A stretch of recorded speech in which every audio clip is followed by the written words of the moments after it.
Hello again, and welcome to Arch Eats. My name is George Mahey, I'm Cheryl Bear. and today on this episode, since it's fall, we're going to talk about our favorite local wineries. But we're not going to talk about the wines at the wineries like we could. We're going to talk about our favorite foods at some of these wineries. And then we're going to rant a little later about glass wine pours at restaurants and what often sours that experience. This episode of Arch Eats is sponsored by the St. Louis Kaplan Feldman Holocaust Museum. But first, we're going to talk about what we can't stop thinking about. And you've got a place that has been out there a while, and I hadn't been there, and you hadn't either. This is true. Well, George, before we get to this, Oh, shoot. Here we go. I'm going to hijack what we can't stop thinking about because I have something even more important than food that I can't stop thinking about. And that is the fact that we are recording this on your birthday, not just your birthday, but your anniversary as well, which what do you say about why you chose that? You have a funny. So I'd never forget my anniversary. I I got love it. married on my birthday, and every guy I've talked to went, well, that's pretty smart. I I love should have it. thought of that. So Anyway, yes, thank you. give me It's 1 the- second it's- here. It's the, oh my, it's the birth anniversary edition of Arch Eats. I Oh feel my like gosh. I can't stop thinking about what a wonderful influence you are on the St. Louis food community. What a great friend, mentor, all of the above. You are just an A+ human being. And I couldn't let this moment pass without having a little treat Having for a you. little A+ treat. Yes. So I guess we can say we can't stop thinking about this is from Pint Size. Ah. Pint Size Bakery is one of my favorites. Just this small batch, darling place down on Watson Road, kind of near Hampton and Watson. This is my favorite thing that they have there, their brown sugar crumb cake. And since we're nearing the end of season, they've done a peach version of Ah. it today. So Last of the season peaches. yes. I love it. Thank you. Happy birthday to George. I There's a appreciate it. candle here and everything. You don't have to eat it now.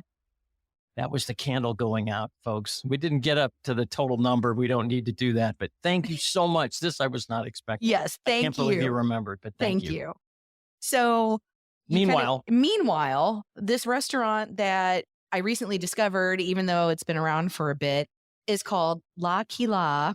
It is in Baldwin on Manchester Road. It's kind of tucked a little bit back. I have driven past it a million times, never really thought too much about it. It was on my list of places to one day stop in. But Hamish Barami, and for, if you know that name, you definitely know that name and you know why this is important. She was the matriarch of Cafe Natasha's, which closed a couple of years ago on South Grand. Longtime Persian restaurant. It was around for 40 years. Beloved. Like people who love that place, love it. And we are still mourning the loss of that restaurant. She retired. Everything's great. She made us happy for years and now she gets to live her life. But I miss her food. And Hamish put out on her Facebook page on Friday that she found this restaurant, La Quila. And she said, if you miss her cooking, this is the closest she's come to it. So obviously I went there that day to check it out. Sure you And, did. I'll say you're not going to get Cafe Natasha because it's not the same food for the most part, but it's very similar. I had a great beef kubadeh kebab. The rice is exactly how they used to make it there. They serve it with the grilled tomato. They put a little sumac on it. I had the Shirazi salad. A lot of the favorites that you used to get at Cafe Natasha are there. And you have been raving about it ever since. Oh, you went yes. It's fantastic. And the other thing is they have a buffet as well. It's on the weekends. We were Yes. there on a Friday night. there. Right. My partner got their buffet. Their buffet was excellent. It kind of leans a little bit like Indian Pakistani, Yes. they had like the tandoori chicken, but not the orange reddish kind that you get. This was like just a really seasoned dark meat chicken that they had there. They had biryani on the buffet. It was really great, good value. Can't say enough. This is a Friday night buffet. They also do it Saturday and Sunday for lunch and dinner. And the thing that people should know about it is if you look on their website, it's not there, but they do have weekend buffet service there if that's your thing. And like you said, I think your Your partner had the Mm-hmm. buffet and you had Oh, something else, so you don't have to go that route. it was fantastic. We loved it. Well, as you know, I took a little trip for the birthday anniversary. We were on the East Coast, where this is in Rhode Island and Connecticut, home of the lobster roll. Ah, And it's one of my those foods favorite. that, especially the Midwesterners who love that kind of thing, I can't get enough of those. No. I could eat one every day. And now that I'm back here, I'm like craving it. I go, where Yes. can I get a lobster roll? And again, in St. Louis, not too many places. Hmm. We've talked about Stars, where they do theirs on sporadic Fridays and Hmm. Saturdays. They have one that you can take to go, and it's very reasonably priced. You know, you go to a restaurant, they're going to be more, obviously, because you're in a restaurant.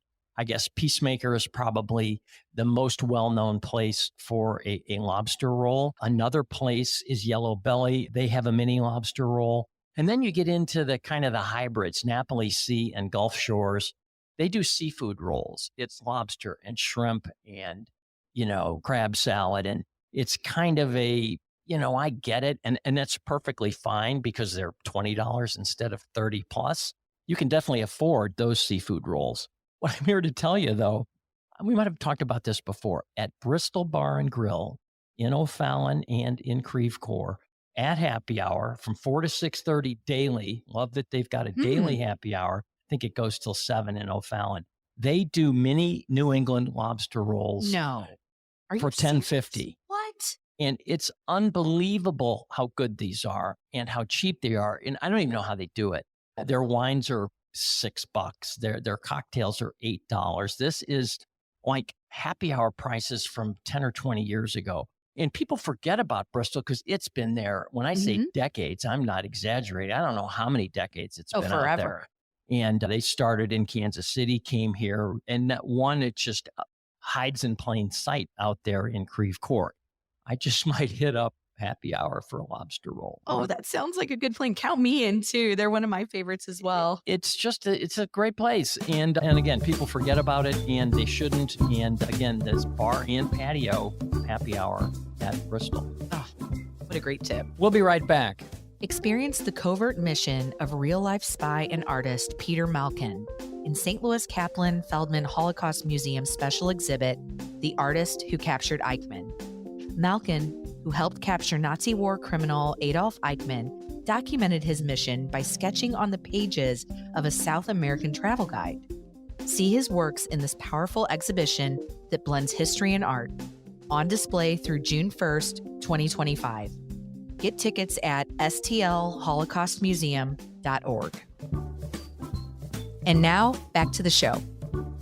So from there today, folks, we're going to go to some of the local and regional wineries.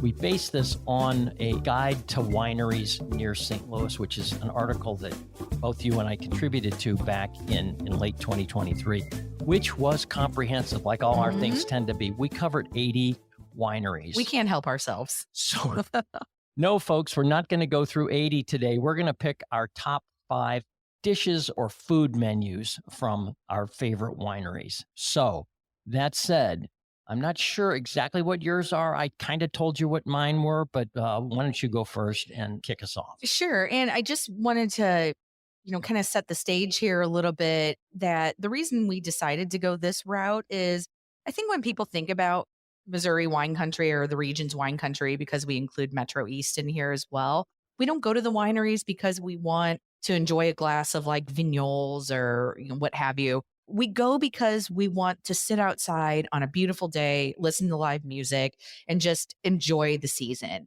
So I think food's such a component of that, which is why we chose to go this path. And one of the places that I was at where I had that experience is at Chandler Hill out in Defiance. Um, this is a beautiful hilltop winery that just overlooks this stunning valley. I mean, you close your eyes and you think of this just picturesque Missouri wine country feel. They have it. They have these 6 to 12 person cabanas that you can rent. So you get to sit out there. They're full service. You get to sit out there, have your wine, have snacks, and just soak in the setting. But I was really impressed with their food. I thought they had this huge restaurant there. And, a lot of times you'll go to wine country and you'll get, like your charcuterie and stuff, which, is great. But they have like a full menu. They had a brisket burger that was fantastic. I thought their smoked wings were out of this world. They have this riff on kind of like a Southwestern riff on poke, like a ahi tuna tostada, a grilled cheese with brie, gruyere, goat cheese, bacon. So And highly recommend. all these entrees are priced in the 20s. Yeah, I mean, it's very reasonable. very reasonable. You go out there and they've got that massive deck that Yes. overlooks. It's 4,500 square feet. And, for reference, that's double the size of the average restaurant. Sure. It's huge. And even on Friday and Saturday nights, I've never done this. I want to do this, especially during, the fall when it's just so beautiful. We've got the harvest moon out there right now. Mm, They have sunset dinners on Friday yes. and Saturday nights. I mean, it's perfect. It's a little crispness in the air. Maybe bring your sweater. And it's in Defiance. It's Mhm. 30 minutes Not from far. most St. Louisans. Chandler Hill, so close you can just almost feel it. Just a lovely place. Well, what's on yours? I know you have some. I'll start off with the hidden gem. Okay. Usually you save that till the end. Sure. It's like eating dessert first. I'm just going to go for it. It's your birthday. You can do that. What the heck? Persimmon Ridge down in Barnhart, which is 40 minutes away, very close. It might be one of the most picturesque wineries in the area that nobody knows Oh, about. wow. They call it a winery in the woods. Ooh. You can look for it where the country road ends. I don't know, how's that for a setup? It's family owned and operated. They only make a few wines there. They do make a dessert wine made from organic persimmons, and that it's Persimmon Ridge. But the food there is, again, it's not a secondary consideration. Wood fired pizzas, a wood fired oven, Mhm. big, big difference. And they don't have a whole lot more than that. And you don't need a whole lot more than that. Persimmon Ridge, well, it's only open on weekends, Saturday, Sunday. But if you look on the website, as with all these places, there's a lot of events there. I just looked up, there's a Monsters Ball in October. That could be fun. Persimmon Ridge, Hidden Gem, Barnhart, Missouri. Ooh, that sounds fun. I'm going to go which way? I'm going to head south to St. Genevieve, to Chaumet, to the Grapevine Grill, Oh, which is another. it's wonderful. Again, this is a restaurant. I mean, yes, they're known for their wines, but just as much for that Grapevine Grill. And, I think it was voted number one winery restaurant in the country by USA Today a couple wow. years ago, which is a big deal. Again, they've got fun events out there all the time. They've got those villas where you can stay. They've got like 40 villas, 1 bedroom, 2 bedroom, 4 bedroom, and they are awesome. And they're dotted all throughout the property. Beautiful. It's just really cool. You can get villa breakfasts ordered and dropped at your door. Again, very, very unusual place, but their food is they've got an incredible hamburger, one of those ground brisket patties. Oh, This isn't yes. just ground beef, it's a ground brisket patty. The only way Uh, to go. they've got a pasta wise, they've got a spicy penne that you can put different proteins in. One of their sides is praline carrots. Oh my gosh, it's just so good. The other thing I like about Chaumet is they've got locally harvested grapes, but you can also get some California wines there. Because some people, let's face it, we've talked about this. Some people just don't like Missouri wine just Mhm. because it's from Missouri. It's not right, but that's the approach they take. So you can find Sterling Pinot Noir there. You can find Klein Old Vines, Zinfandel there. You can find California wines if you want to. But, you can go any way you want there. But man, in case things get crazy, stay the night at one of those villas. It is a really, really cool place. And most people that wander down St. Gen Way have at least come upon or heard about Chaumet. That's the thing about wineries. Things often get crazy there. So, not to be unexpected. So, I'm going to go in a totally different direction here, and I am headed to Hopewell Winery in Rockport, Illinois. And Rockport, Illinois is, kind of that Missouri, Illinois border around like Quincy and Hannibal. This is 15 minutes from Louisiana, Missouri, if that kind of orients you. They have seafood. They are open on weekends. They have a Cajun inflected menu with things like peel and eat shrimp, gumbo, seafood bisque, red beans and rice, jambalaya. That's always on offer. But then roughly monthly, they do this epic seafood boil and you can eat it there or they'll even package it up for you to go. And I mean, this is an epic seafood boil. Think like, crab, shrimp, crawfish, Do lobster. you have lobster rolls? I'll go there. They don't have lobster rolls. They have lobster in the seafood boils. Okay. Yeah, but this is just such a wonderful place. They'll even package the wine up for you to go. You have this complete meal or enjoy it there. Such a fun and Boy, very that's unique really a concept. wild card. Very wild, exactly. This one's not wild, but I don't want to say it's predictable because it's so cool. Stonehill Winery Yes. in Herman. And the reason that it's on my list is, and Cheryl, you and I have talked about this. St. Louis, for all its German heritage, doesn't have any German restaurants. Just, you can barely find a schnitzel to save your life in St. Louis. It makes no sense. It doesn't. But at Stonehill, that's kind of what they specialize in. They've got a lot of sausages and wursts and things like that. But one of the things that they kind of their claim to fame is a hand breaded, pork loin cutlet, Oof. a schnitzel that they Delicious. call Schweineschnitzel, pork schnitzel. They serve it with their Hermannsberger wine, which is a gold medal winning wine with a mushroom sauce with the wine. Anyway, delicious. it's just delicious. So, and they serve it with, of course, German potato salad. You got to have it, and braised red cabbage. That's what you'd expect, but it's just really good. So that's kind of their signature entree. That's the one you should go for. But as an appetizer or something else to have, they've got the German potato pancakes, they make with those finely grated potatoes. It's called Kartoffelpuffer. That's fun to say. I just like to say these things. that's I a like to fun eat them, word. but it's just as anyway. But it's basically a German potato pancake that they fry up super crispy. Those edges are almost, crunch. It almost takes a knife to crunch through them.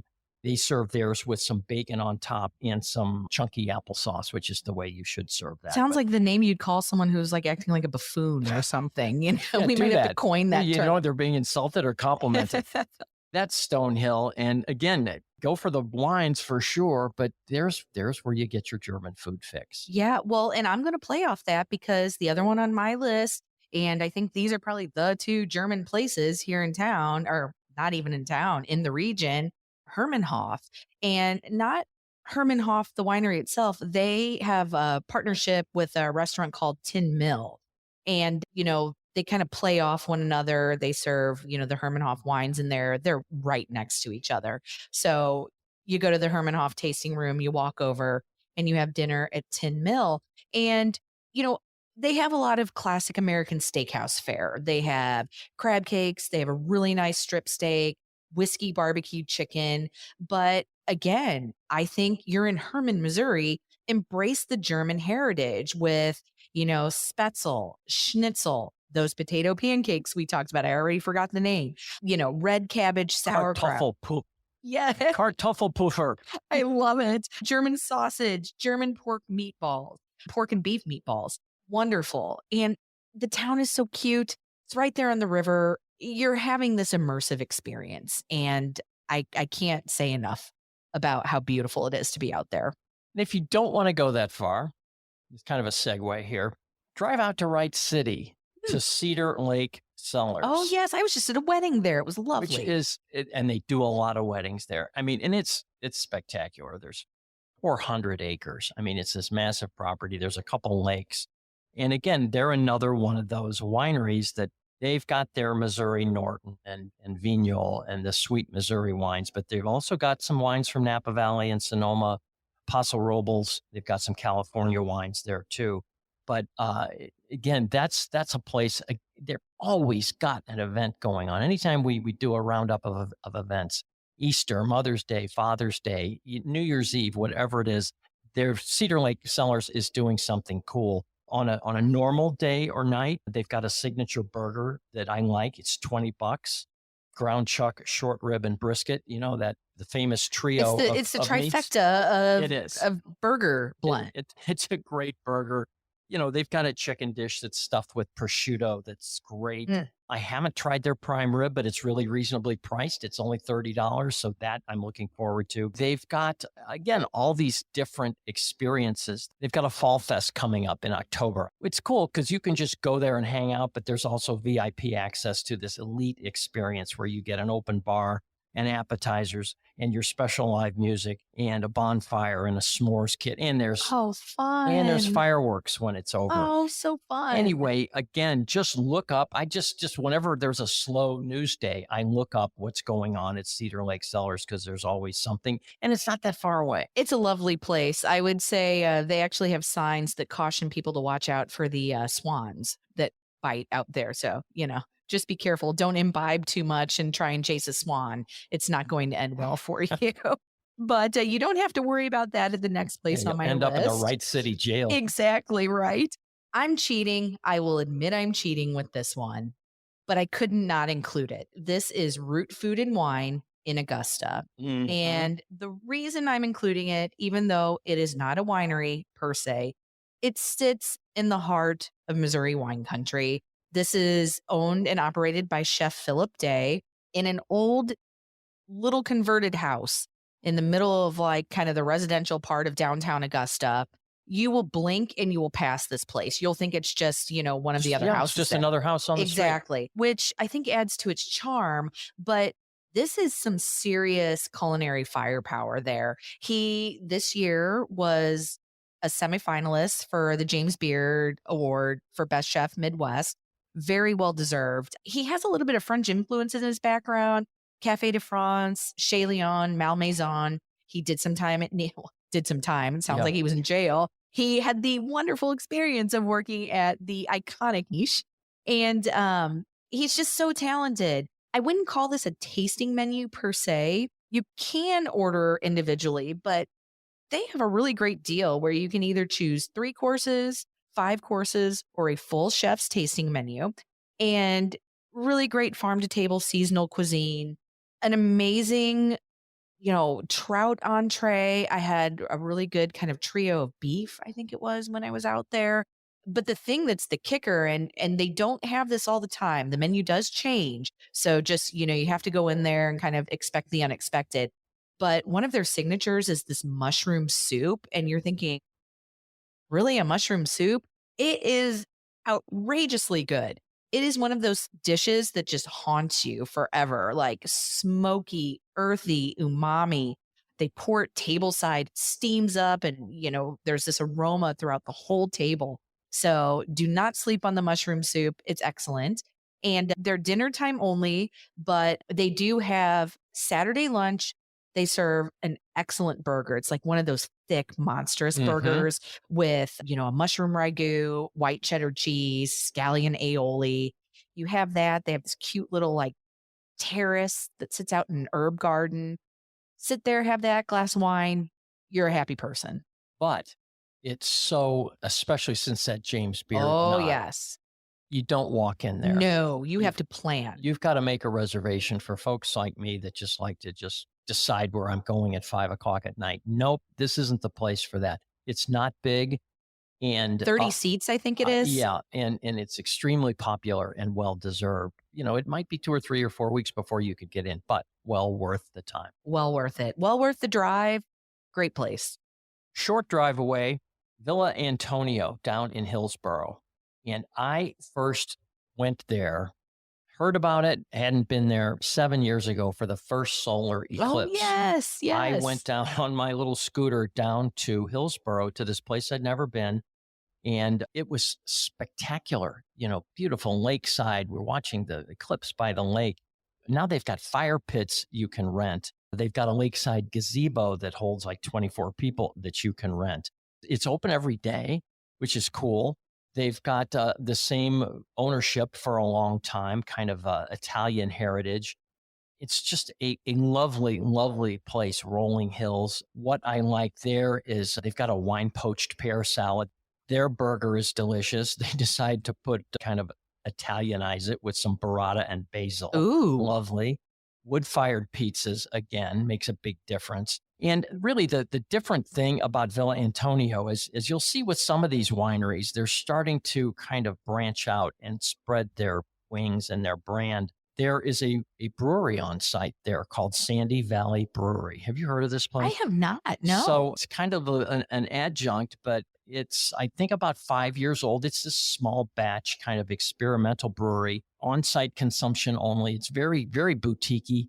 I just read that they just did their first hop harvest and they just made an IPA from their first, hop harvest, which is cool. They just made an IPA from oats from a local farm. It's very, very Well, specific. this sounds fun. And it's definitely a well-kept secret because they do things. And this is very cool. I wish I would have gone to this.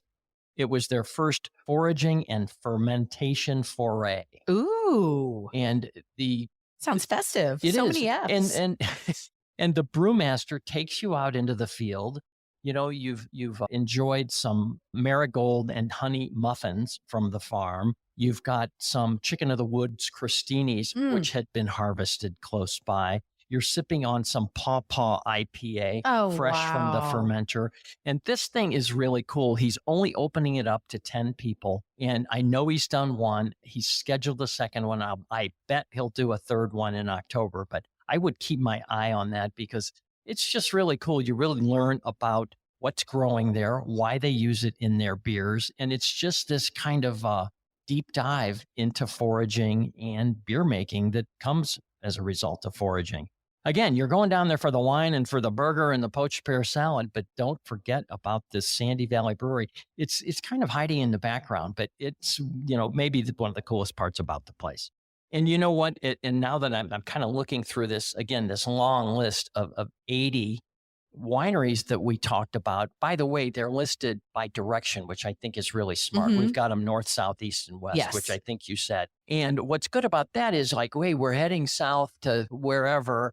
Where else should we go? I just think that because sometimes you're driving an hour out of St. Louis, it's like, let's hit a couple at once. And one I would be remiss not to mention in this is LaChance Winery. And it is, their wines have been featured at the Oscars. They've been featured at the Wow. Academy of Country Music Awards. They've been named number one local winery by other publications. And I think St. Louis Magazine, we definitely gave them a shout out last year. LaChance has 2 locations, DeSoto and in Kimmswick, where they have reintroduced this beautiful 1700s era log cabin that they've Oh, turned into the lovely. Old House Steakhouse, which it's a farm to table restaurant that specializes in steaks, and they've got Sunday fried chicken, which is wonderful. But as I look through this list, I go, gosh, we Mhm. should have mentioned this and we So should have many mentioned that. places, I exactly. think that's 10 or 11, and maybe we'll just revisit this some other time. But again, if you can get to some of these places, great. If not, look up this article in St. Louis Magazine, A Guide to Wineries Near St. Louis. It's great reading. I think we've got it listed by, in a nutshell, here's the kind of wine you want to drink. Food offering. Here's the food offering and a hidden and an insider tip. It's really kind of done in bulletized style, very easy to read, very user friendly. Very proud of that article. And gosh, we could have gone on for days with this. Exactly. Just about the food. We didn't touch the wine. Exactly. I don't think we've mentioned it. Yeah, we could have gone on so long that if we would have opened a bottle of wine, Yeah, it may have been oxidized by the time we got to Oh, it, which there- leads us to the micro rant this Today's week. micro rant. That is, boy, and that's a great segue. I've worked in restaurants. I've spent well over a decade in the restaurant industry, and we would do this, and it's not great to do. And this is restaurants have their glass pours. They open one. Maybe they don't sell it all that night. They serve it the next day.